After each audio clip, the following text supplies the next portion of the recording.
Let's Take This Outside with Marianne Iveson, the podcast where she speaks to athletes, outdoor professionals, and scientists about why they connect with nature. Professor Emeritus Gordon Walker studies leisure, and one of his focal points is this question: is nature needed as a basic psychological need? Gordon has his Master of Science in Leisure Studies and PhD in Forestry in Natural Resource Recreation. He's published over 90 refereed research articles and co-authored or co-edited 3 books, including A Social Psychology of Leisure. Much of this work involved individuals living in East Asia, as well as those who emigrated from this area to North America. He loves being outside and being on the water on his canoe. I'm excited to dive into more of the psychological side of connecting with nature. Please enjoy my chat with Gordon Walker. Gordon, welcome to the show. Thank you for joining me on Let's Take This Outside. Thank you very much.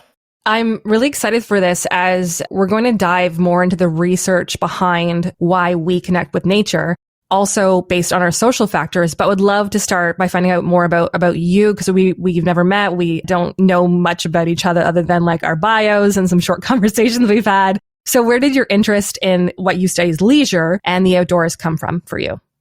I call it my gap decade.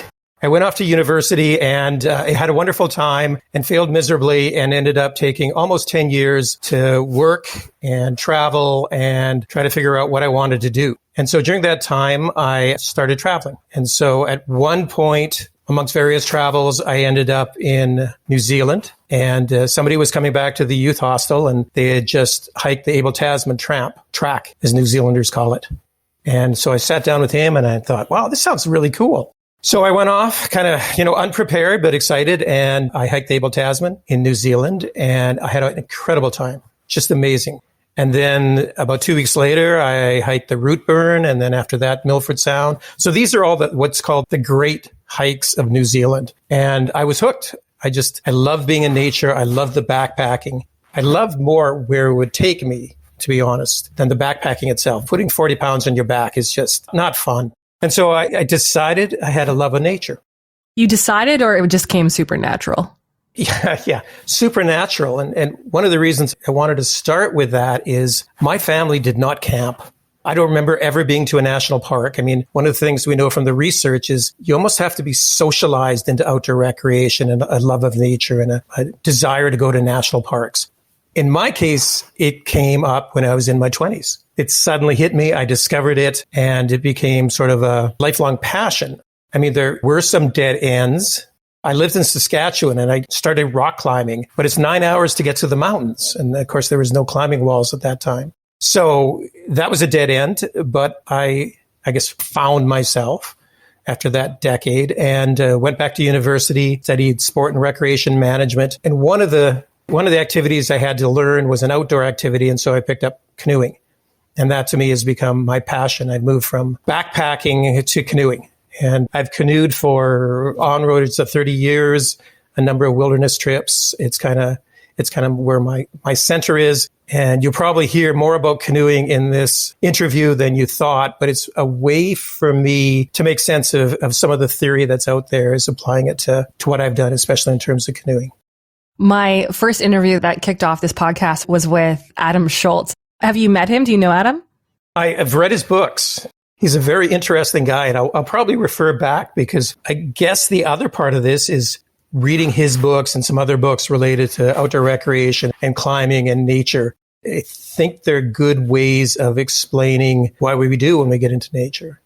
I guess the one thing I'll add here is so how did it go from, the passion for the outdoors to being an academic who studies leisure and outdoor leisure for 20, 25 years? And I finished up my undergraduate. I went down to Arizona State and I was taking, again, recreation and sport management. And I had a class with a professor, and I'm going to give a shout out, Maria Allison, and she taught a graduate course on, I think it was sociology and psychology of leisure. And it blew my mind. It was like going from how to plan, implement, evaluate programs and facilities, which is what I had been doing and I loved, to why do people even do leisure? I mean, what motivates them? What constrains them or stops them? What kind of experiences do they have? And what do they get out of it, I guess, in terms of things like quality of life? But the other part of that, there was another professor, Randy Verdon, who taught a course on outdoor recreation. And there was a great paper that came out, Rick Knopf, who was at Arizona State. And the story goes that he got a sabbatical and he spent like 6 months collecting huge amounts of data and research. And he sat down and he came up with these, he called them various things. The goals that we have for why we do nature-based leisure. Needs, he called it sometimes. The one I like the best, though, is he came up with these 4 or 5. He called them quests. And these quests help explain why we are so enthralled by doing leisure in nature, in wilderness, in parks, and that sort of thing. I'm really excited to dive into this because, sometimes I can put into words how being in nature and exercising in nature makes me feel, but it's one of those things that you just have to experience and you're like, oh, now I get it. So I'm looking forward to diving into maybe actually putting words to it and where it comes from on a mental and psychological side of things. So one of the topics that you research is fascinating. And I feel like this is a very big question. Is nature needed as a basic psychological need? Okay, well, I'm going to just go back one step because again, I've talked about Knopf already, but he had 4 or 5 different, and I'll call them needs, because that's when I first heard the word, was when he talked about needs for nature. And so he had 4 or 5. And one is competence. And we talked a little bit earlier, and you mentioned that you did some rock climbing. So, there's a great activity that we go out, and I still think it's different, when you go out into nature at a cliff or wherever versus on a climbing wall. And we want to test our competence. You want to test it when you go rock climbing. I want to test it when I go canoeing. It's just one of those things where we want to see what we're capable of. And we'll come back to this, I hope, in terms of a relatively safe manner. We don't want to take too many big risks. So that was one. One was this idea of he called it a quest for tranquility. And there was 2 parts to this. One was the idea of we go out to nature to escape from. And you can think about this now. We want to escape from our problems. We want to escape from work. Geez, right now we want to escape from COVID still. And so part of it was if we want to escape from those things where we can push them to the back of our mind. The other part, though, is there is just something about natural settings that is calming, that leads to a sense of tranquility. So we've got tranquility, we've got competence. Related to that one is this idea of natural stimulation. There's some evolutionary perspectives out there that there are just parts of nature that we inherently find calming. And so this is when, something like forest bathing in Japan comes up. And the last one that Knopf talked about was social affirmation. And so it's not only that we want to go typically with our friends and our family or significant others, but that also kind of reinforces our values.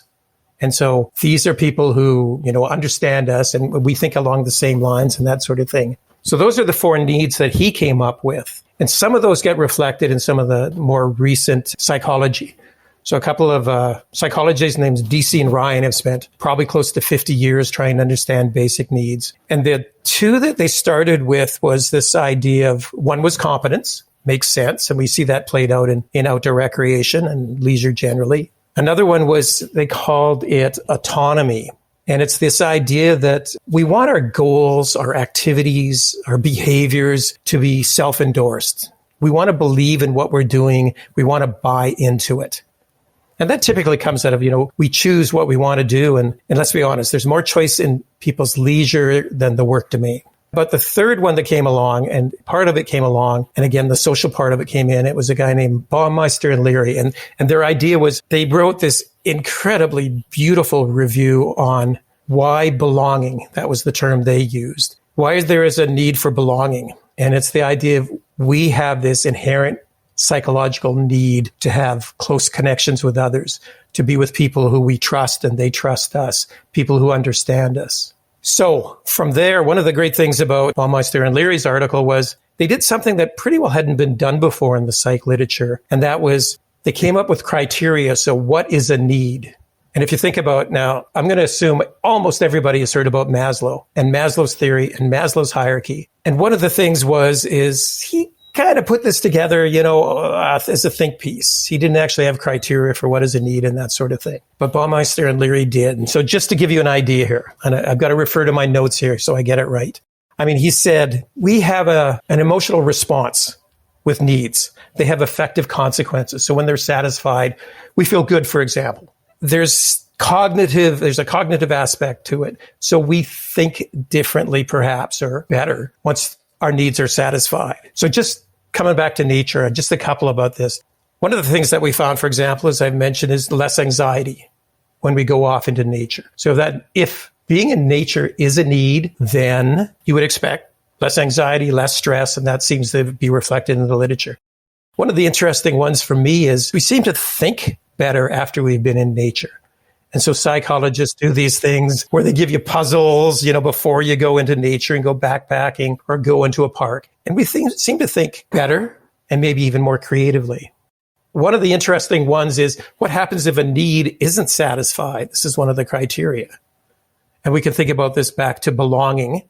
And we know how detrimental loneliness is because we know that from Alzheimer's studies, for example, or I'm not sure they still have it, but they actually had a ministry of loneliness in the UK cabinet because this was such a concern in the UK in terms of people being lonely and the health consequences.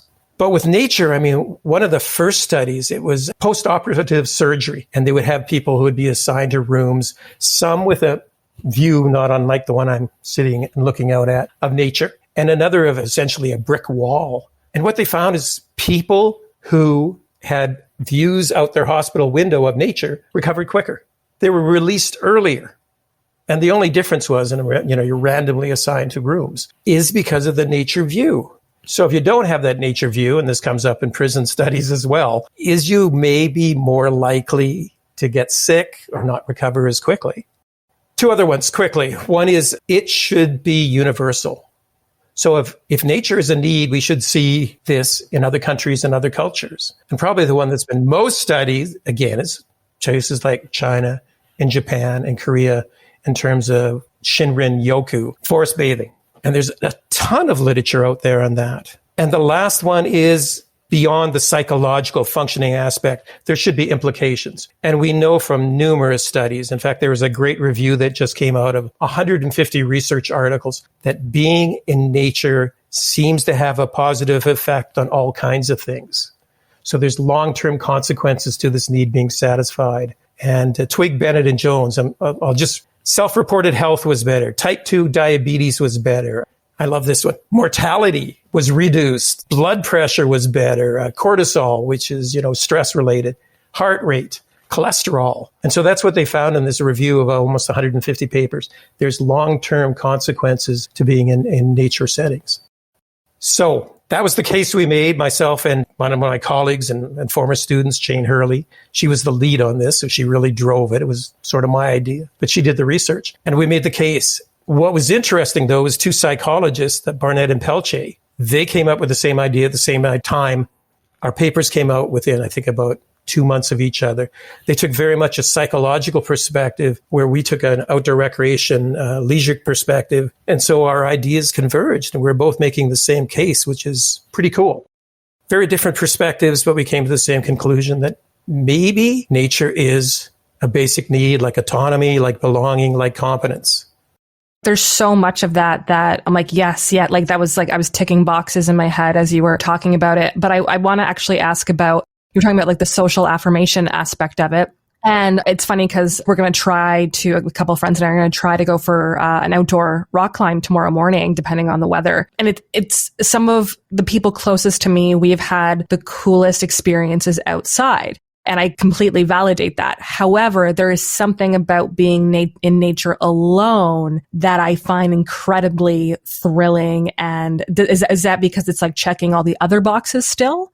Like, what is that need about being human and being alone in nature and doing epic things by yourself? Oh man, I'm writing down words here. We've got epic and we've got experiences. And there's a couple things here. One is a lot of the early research, and they still talk about this, is an evolutionary perspective. And so, for example, if we just kind of take out, the rock climbing aspect and just being in nature, depending on how far you date us back as a species, we go back 3 million years. It's only in the last, 10 or 15,000 years agriculture has been around. So from an evolutionary perspective, well, it sort of makes sense. They do photo preference studies, and the preference that we have in terms of when we show photos of various environments to students, for example, and have them rate one. The one that comes up usually the highest is savanna. And if you think about how long we were in Africa as a species, sort of makes sense. Another aspect that comes up here, Kaplan and Kaplan came up with the ideas, if we're just in nature, they say our focus of attention changes. They talk about something called soft fascination. And if you think about this in terms of a babbling brook, that smooth, tranquil sound of water running over rocks, or leaves shimmering in the sunlight, that dappled effect. These are things that are inherent in nature that seem to calm us down, to give us a sense of peace.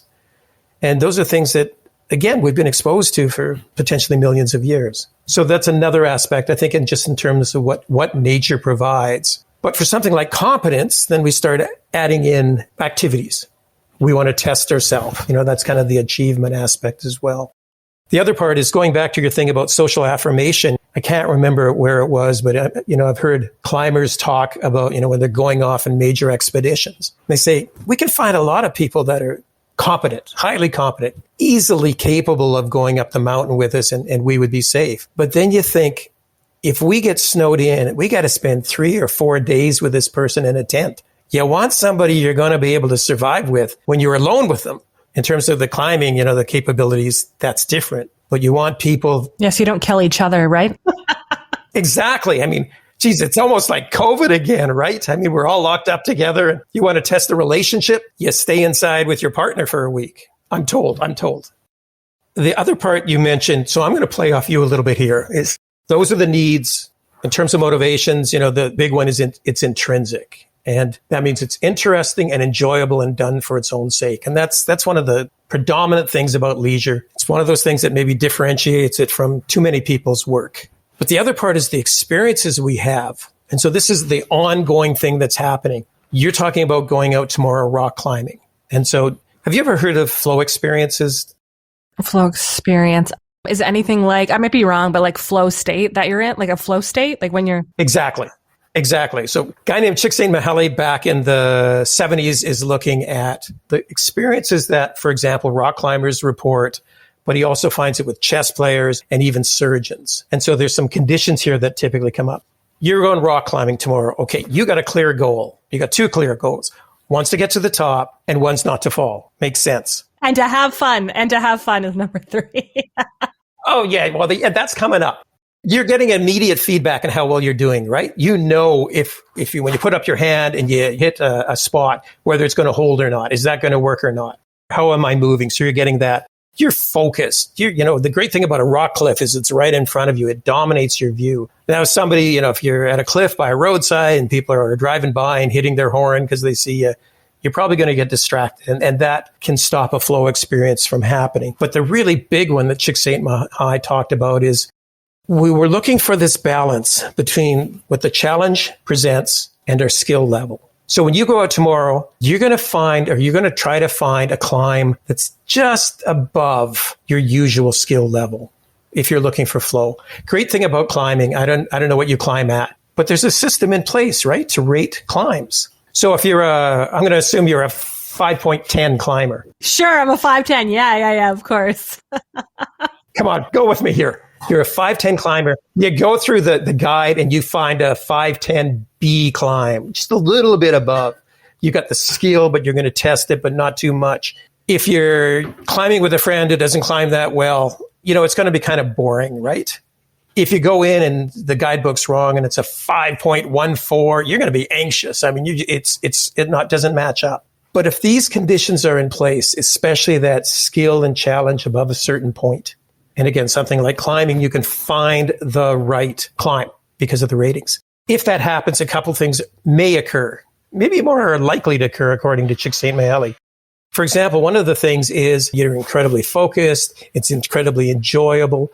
You lose track of yourself. You're not thinking about yourself. How am I doing? Geez, these shorts look really good on me, those sort of things. And the other thing is you lose track of time. And so, I was thinking about this. I didn't climb that long, but I remember having an incredible climb. I was leading probably at the edge of my skill level. And I finished up, got to the top of the pitch, and somebody told me I'd been climbing for an hour. I just completely lost track of time. And that's one of the things that happens. And so with a flow experience, it is incredibly amazing to have that experience when you're climbing, for example, or canoeing or doing other activities. Csikszentmihalyi would say two things. One is we feel so good. You're talking about fun, but we feel so good after a flow experience. And he even said in extreme examples, these become benchmarks. And he said, what happens sometimes is when we have an intense flow experience is it becomes a benchmark for the rest of our lives. And we may look around and go, man, I don't get this in my job. I don't get this in other aspects of my leisure. And that's where rock climbing perhaps becomes a focus in terms of your life.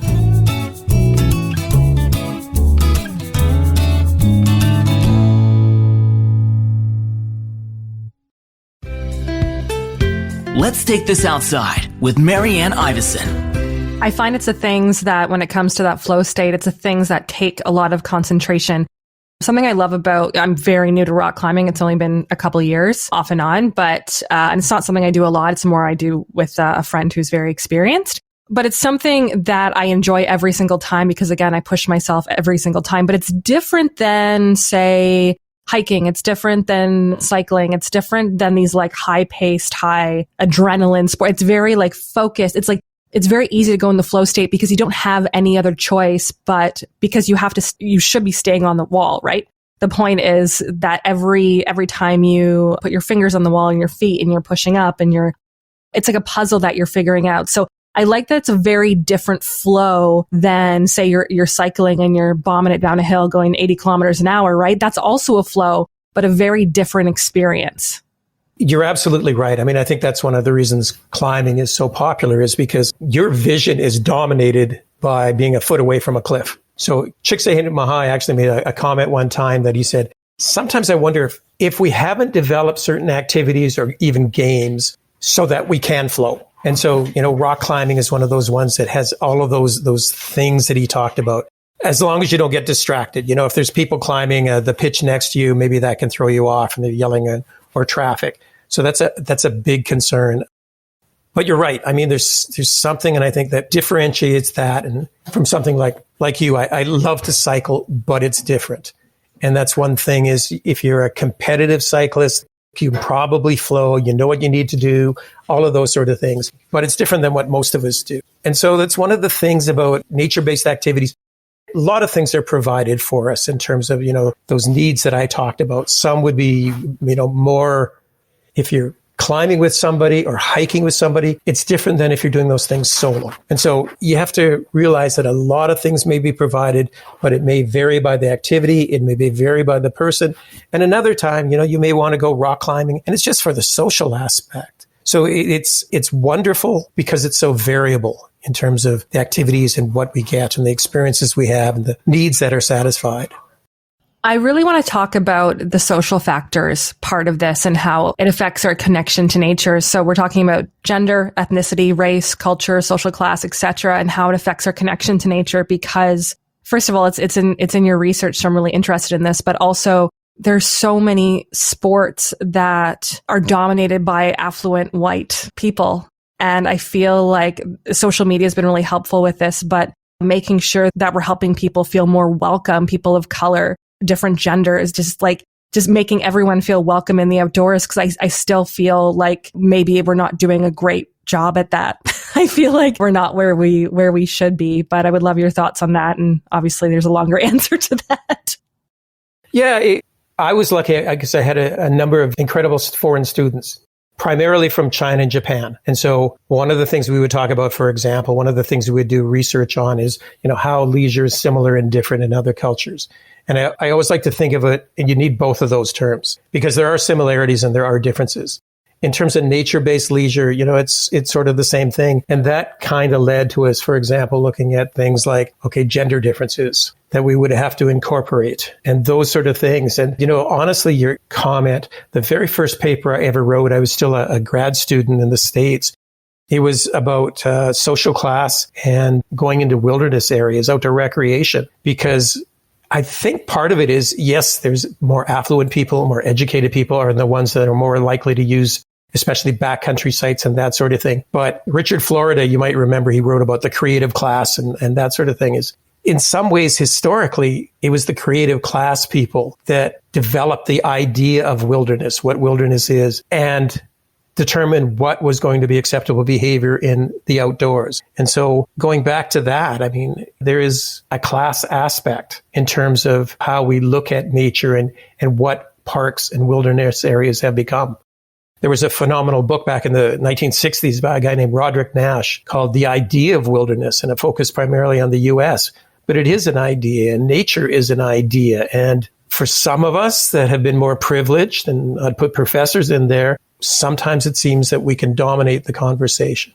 Now, I say that, and at the same time, I'll flip to the other side, and is I've done some work with Parks Canada, and one of the reasons I got interested in looking at Chinese in particular, or East Asians, was Elk Island is a great urban park about 30 minutes outside Edmonton, where I live. And it was in the early 2000s, and I was talking to a park warden, and he said, we know the visitors who are coming here are changing. We can see that. They're visible minority group members. And Edmonton's a pretty diverse place. About 1 in 5 people is a visible minority. He said, we can see this change, but we're not sure how to react. I mean, they had done some good things. They had like big group picnic tables, because a lot of Asian people that would become in extended families, extended groups, and that sort of thing. They'd also learned, for example, that, having a park warden in his full outfit walk up was intimidating to people that came from other authoritarian cultures, because to see somebody like a policeman or a military, that's a pretty scary thing in certain countries. So parks, even then, back in around 2000, national parks, was starting to see trends. And I will say I've been really impressed what they've done. I went to their website. New Canadians get a free park pass for their first year. There's a number of videos online in terms of how to make a campfire and that sort of thing. So I've been impressed what Parks Canada has done. And of course, their relationship with Indigenous people in terms of development of parks. Banff was our first national park. Essentially the land was stolen from Indigenous people, and they were banned from coming to do traditional activities. So we've gone from that to, I think, a much better relationship when I look at national parks. Having said all that, getting back to some of the things you talked about, I mean, one of the big concerns if we're looking at gender is, for example, violence against women. And it has happened in parks. It's a concern.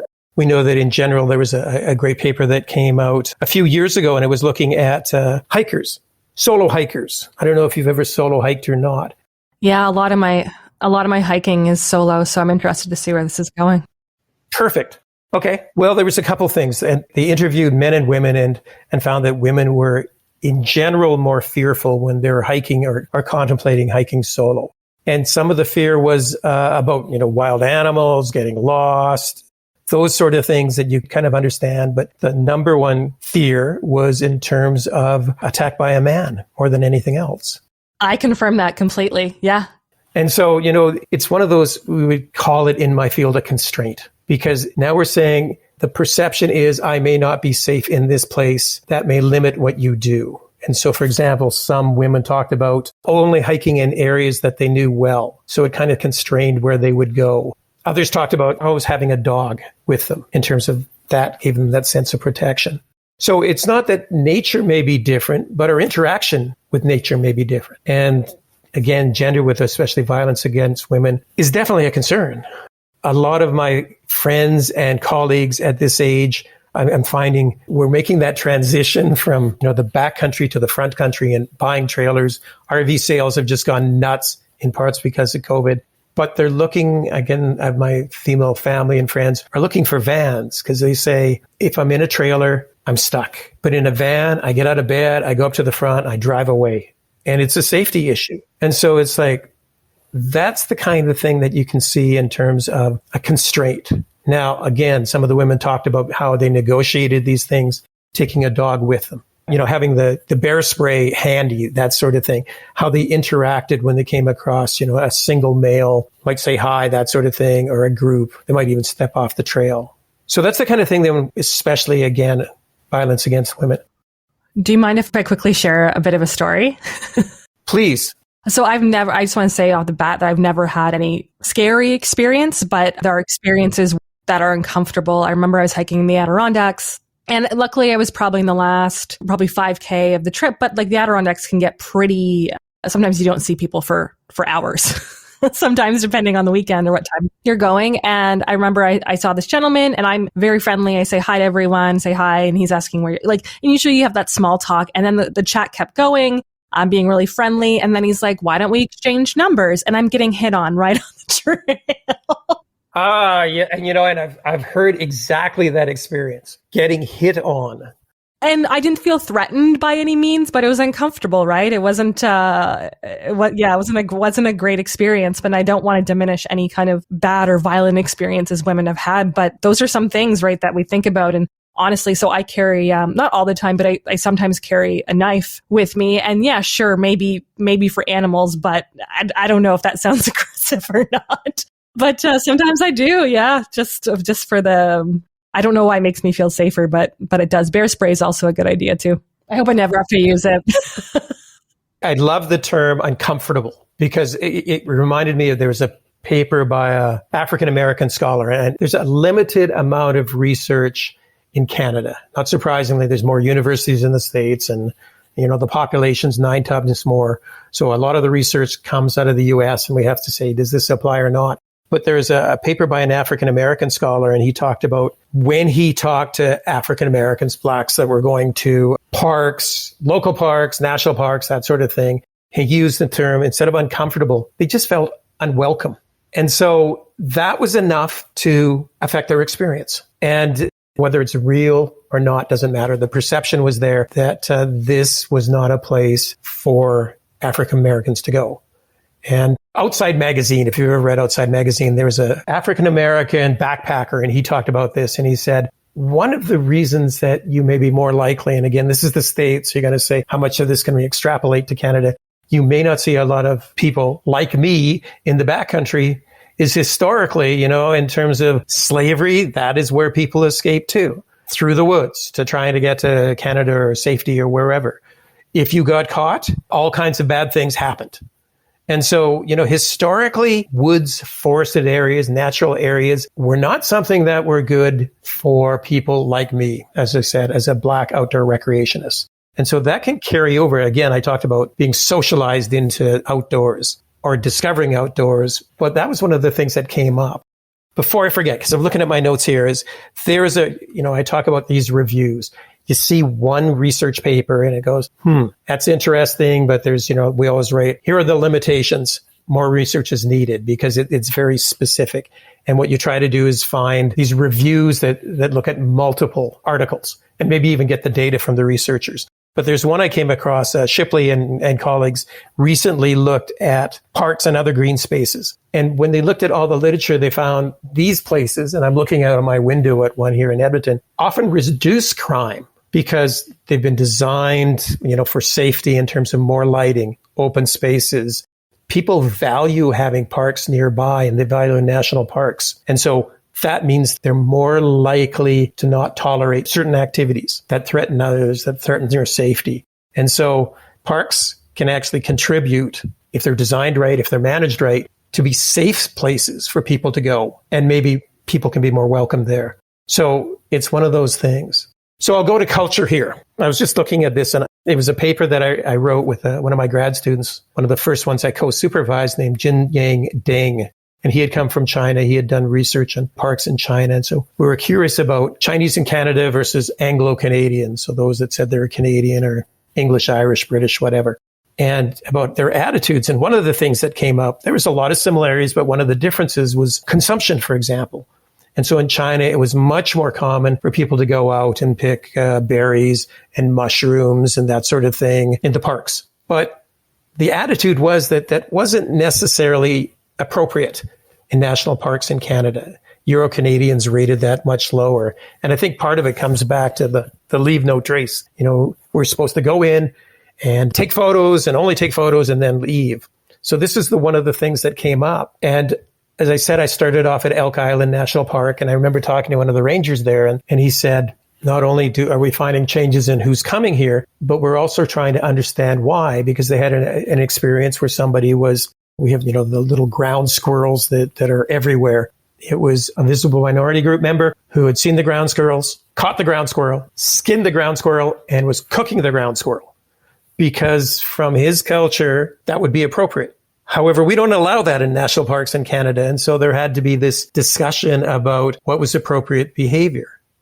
And so this is one of the things that can come up in terms of using spaces. And it's kind of an extreme example, but we do have to adjust because we have to remember people who in the population of immigrants in Canada, again, it's I think about 1 in 5.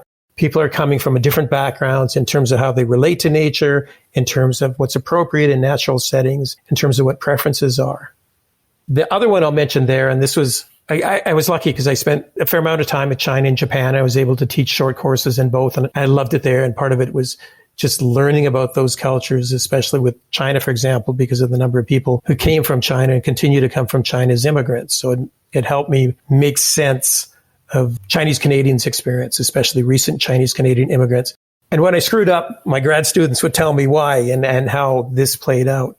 But I was in a forest park, and there's 3 of us, 3 professors walking down the road.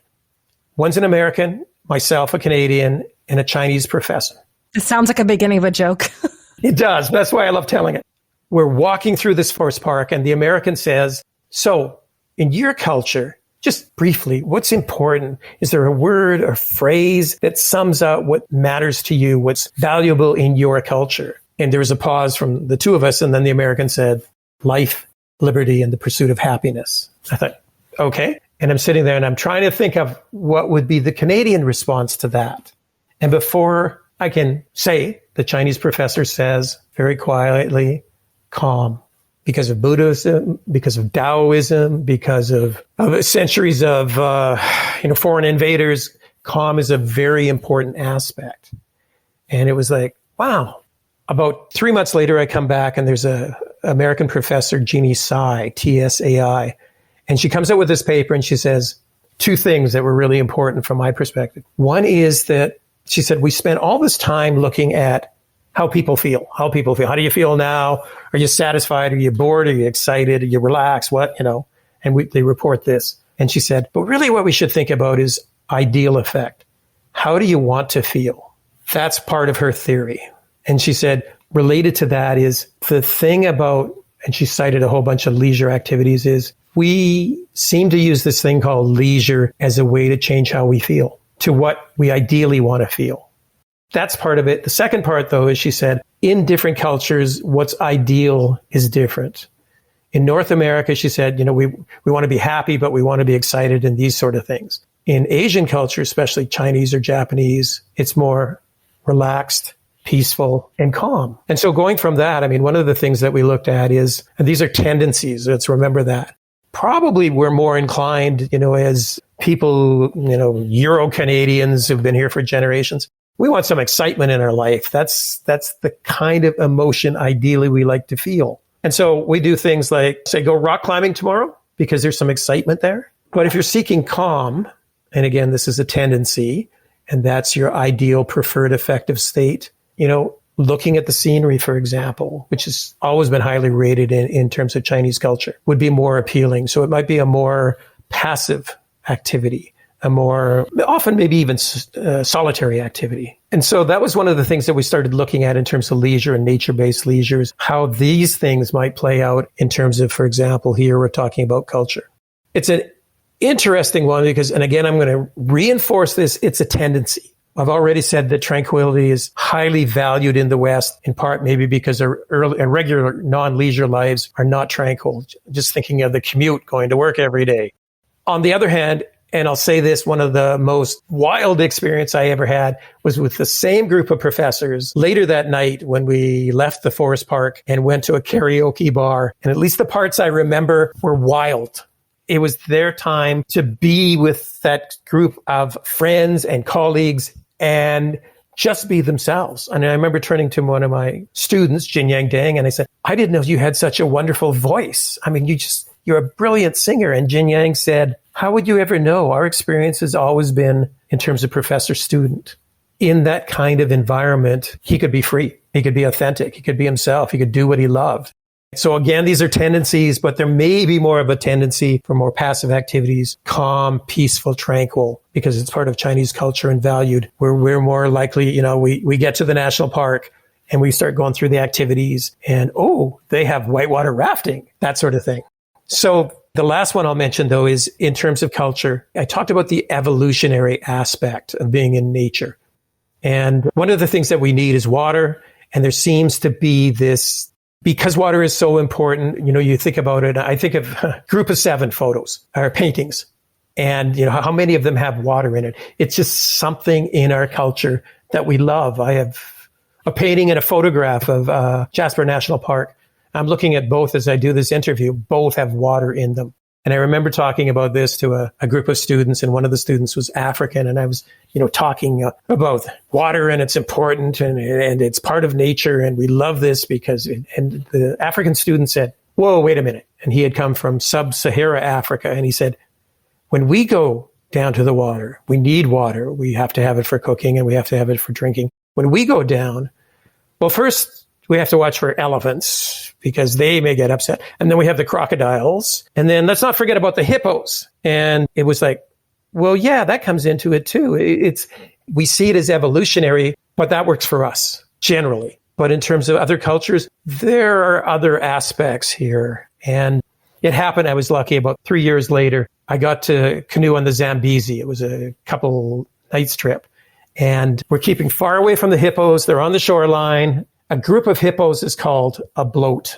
So the bloat of hippos is on the shoreline, and we're canoeing along, and the guide is in the canoe next to us, and we're looking at the hippos. And I said to the guide, have you ever had a problem with hippos? And he said, yeah, we actually had a hippo that came up of the water and bit his canoe in half. I was about to say, so what did you do? And before I could get it out, this solo hippo about 15 feet away comes up out of the water, jaw a gap.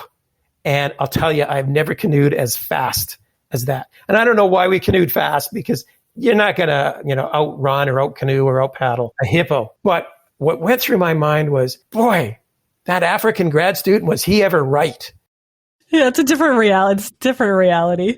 It's a different reality, and you have to take those cultural aspects into play when you're talking about nature and outdoor recreation, because the experiences we have here, if we don't look around the world, Asia in terms of things like forest bathing, or Africa in terms of the everyday reality, is we can kind of get locked into a perspective. This is the same everywhere. There's similarities and differences. And that was the one thing I think I always try to teach my student when we're looking at these sort of things. I have one more question here, because I've been writing as we're chatting, just because there's so many great little nuggets. I'm like, we're going to need 8 podcasts to cover everything that I want to cover. But I would love to know if you're trying to encourage others to get outside, especially people who may not usually be able to, or may not have the finances to do so, or as we were talking about, difference in gender, ethnicity, race, culture, social class. What have you learned from your research that we can encourage others and be more welcoming to do so? Wow, here's a tough question.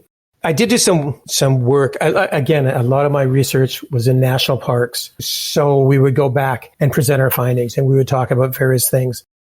It was my grad students. I think if I had an effect, it was secondary effect, because I had throughout my career wonderful grad students who, again, I mentioned Jin Yang Deng, who looked at national parks. I had another one who looked at conflict in national parks in terms of, I talked about this idea of we want to be with people who have the same beliefs and social values as we do. But you can run into conflict in terms of parks, shared paths, for example. If you're hiking or just walking and a cyclist blows by you, it affects your experience. And there's a perception that they are different than us. And if you're walking along and a horse comes towards you as a hiker. So there's this kind of conflict that can happen. And I think it's one of those things where we have to step back and think, well, they're out here in the park, as are we. We have to share this beautiful place and not get too upset. And that was something that came out of his research. And so what I'd say is, I think in terms of what I tried to do was some with the parks, national parks in particular, but also through my grad students, because they're the ones that were doing the research and going out and doing the presentations afterwards and talking to people. Jane Hurley, who I mentioned, she was the one that really did the research and built the case for the article that we wrote on nature being a basic psychological need. She's done a ton of work with refugees, and that continues to be one of her areas. And so for her, I could see it in terms of the research that she did, but then she would go back to some of the agencies and talk about their relationship, what she learned about refugees' relationship with nature. And so she's been really involved at that aspect, of course, until COVID. So I can see that with the students I was lucky enough, the graduate students I was lucky enough to supervise. I guess the other thing I would say, you're asking me if there's any legacy to my career. I kind of hope so. That's one of them that I see. But the other one was I transformed a course on leisure in Canada. And you want a spiffy name, right? You want a brand when you're selling something. So I came up with Life, Leisure, and the Pursuit of Happiness. And this was a first year course. And there's about 40 students in recreation and sport admin that took it. But what I found is I ended up with about, at one time, 140 students from every faculty possible. And that was at its most. And it was just because people were interested in the role of leisure in their life and how it affects our happiness, our satisfaction, our sense of meaning, those sort of things. One of the things that I did is when I could, the class got so big, it was difficult to do this, was all those things we talked about, needs and motivations and constraints. I would have the student pick their favorite topic and then analyze how these theories did or didn't work for them. And so it was an opportunity for them both to learn the theory and then apply it to their everyday lives and try to pull something out of that. And that was always very gratifying. But I had a number of students who talked about, hunting, for example, or going to parks or whatever. But I had a student read a wonderful essay because for him, it was to get off and go out into the forest and just wander in the forest. And so we talked about some of the things that we did. It was more just the peace, the tranquility, the time alone. He said, I have a really strong bonds in terms of my friends and family, but this is the time for me to get away and do those things and think about school and work and relationships. And he talked about, again, wandering in the woods. And I'm reading along, and this essay is about, 20 pages, I think, at one time. And I get to a spot and he pauses. He writes, it's supposed to be wander in the woods. But you know what happens with spell check, right? If there's another word, it doesn't automatically change the word to what you intended. Instead of wander in the woods, he said, I went and wandered in the woods. And I thought, I wrote in the margins, because it stopped me in my track. I wandered in the woods. And I wrote in the margins, I said, I don't know if this is an accident. I don't know if it's intentional, but it's the most beautiful phrase I ever heard for why we go out into nature and why we're so interested in nature-based leisure. And so I'd like to think for him and some others, it was about nature and the experience you have. For others, I heard everything about my favorite leisure activity is walking my dog. What else did I have? Fishing, woodworking, knitting, sex, which were very interesting. But, for a professor, it was like, oh, geez, too much information. But again, the one thing I would say is that was the one that struck. I think I gave the student an A. I had to because it was such a great paper. But there was that line. So I think if there's an effect that I had besides with my grad students and secondarily, it's because in teaching the life, leisure, and the pursuit of happiness class, people came to recognize how important leisure was. And there's some books that I co-authored or co-edited, and that's probably in there too. But I guess I'd like to end it with this, if we can. This is where I'd say I would like to end it is turn off the podcast, go out and wander in the woods. And that's the best advice I can give to your listeners. Oh, I just almost want to stop it. Just stop it right there. Gordon, this has been honestly a delight and also super fascinating. And I've loved this conversation so much. And I've written down so many ideas and thoughts on who maybe I should be interviewing next and what directions I can go with this. So thank you so much for your insight and your experience and sharing that with us and with me today. Thank you. It's been a pleasure. Thanks for listening. For more Let's Take This Outside, go to ivisonvoice.com/podcast. Produced and distributed by the Sound Off Media Company.